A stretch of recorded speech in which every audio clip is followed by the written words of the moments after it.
British Columbia Institute of Technology acknowledges that our campuses are located on the unceded traditional territories of the Coast Salish nations of Musqueam, Squamish, and Tsleil-Waututh.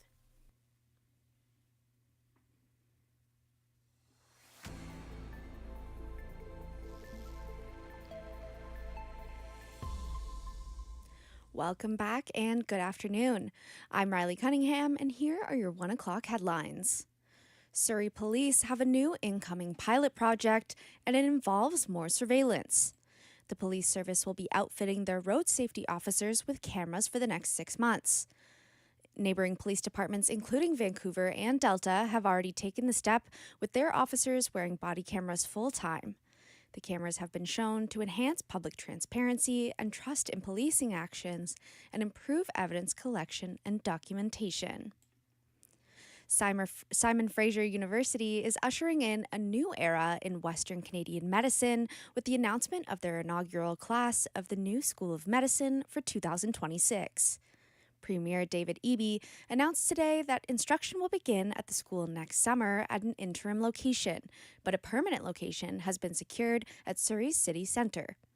Surrey's medical facilities are also receiving an update, and residents can look forward to the new hospital and BC Cancer Centre. The announcement comes at a time when BC's medical system has been facing scrutiny. A shortage of hospital staff, including doctors, have forced emergency room closures throughout the province, and primary care is in short supply in the Lower Mainland.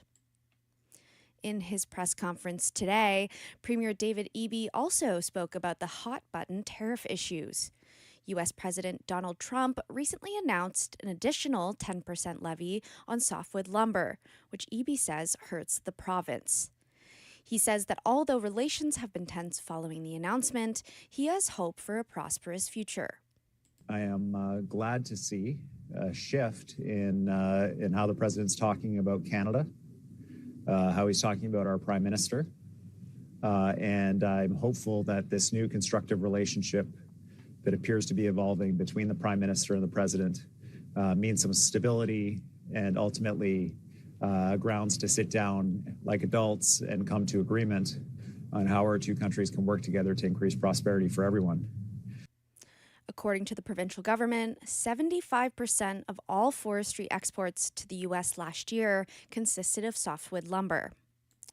In Alberta, Edmonton police have charged 4 people in relation to what they say is the second largest opium poppy bust in Canadian history.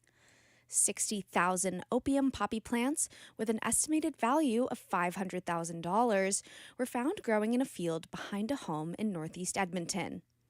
The accused are between the ages of 30 and 42 and are being charged with producing a controlled substance. Jumping now to Ontario, Premier Doug Ford told a captive audience at the Empire Club in Toronto that he threatened to beat up a Home Depot shoplifter over the summer. And then I went on to tell him if I ever see him in the parking lot, he's going to get a beating like he's never got before. But that's what you have to do. Ford said that bail needs to be strengthened as criminals have become emboldened. He claims the shoplifter stole a saw blade from the hardware chain. Heading down south, Fox News says they refuse to agree with Defense Secretary Pete Hegseth's new rules for journalists based in the Pentagon. The statement, including ABC, CBS, NBC, and CNN, says that the new policy is without precedent and threatens core journalistic protections. The new pledge requires Pentagon journalists to pledge that they will not obtain unauthorized materials and restricts access to certain areas unless accompanied by an official. Hegseth says any outlets who don't agree to the new rules by the end of the day will have their press access revoked. U.S. President Donald Trump has stated that the country will withdraw assistance from Argentina if their internal politics don't align with U.S. interests in upcoming elections. Argentinian President Javier Milei will face midterm elections later this month, and Trump said support would not continue if Milei doesn't succeed. The U.S. has provided $20 billion in aid to Argentina, and Treasury Secretary Scott Bessent said he is confident Milei will continue his coalition's reform agenda. the leaves continue to fall, so make sure to look out for slippery sidewalks this week. Although the sun is shining early, the latter half is expected to see mixed showers with dropping temperatures.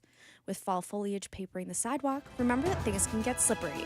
I'm Riley Cunningham, and you're listening to BCIT News. Stay tuned for more.